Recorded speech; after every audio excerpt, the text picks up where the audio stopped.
ആമേൻ ആമേൻ.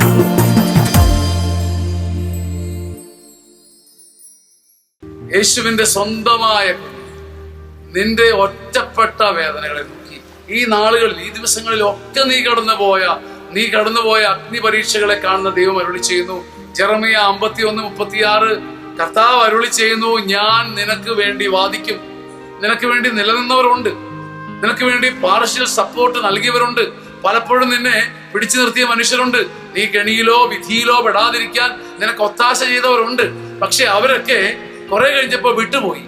നിനക്ക് വേണ്ടി വാദിച്ചു കേട്ടോ, നിന്നെ അന്ന് താങ്ങി നിർത്തിയത് ഞാനാ കേട്ടോ, പിന്നെ നീ തോന്നിവാസം കാണിച്ചില്ലേ എന്നൊക്കെ പറഞ്ഞ് ഒരിക്കൽ നമുക്ക് വേണ്ടി വാദിച്ചവര് നമുക്ക് വേണ്ടി പറച്ചിൽ നിർത്തി, സപ്പോർട്ട് നിർത്തി, അവരുടെ പ്രോത്സാഹനം നിർത്തി. കർത്താവ് പറയുക, പക്ഷേ ഞാൻ നിനക്ക് വേണ്ടി വാദിക്കും.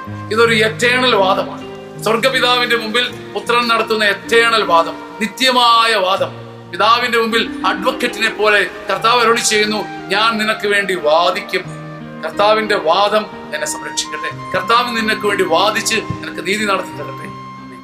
ആമേൻ ആമേൻ.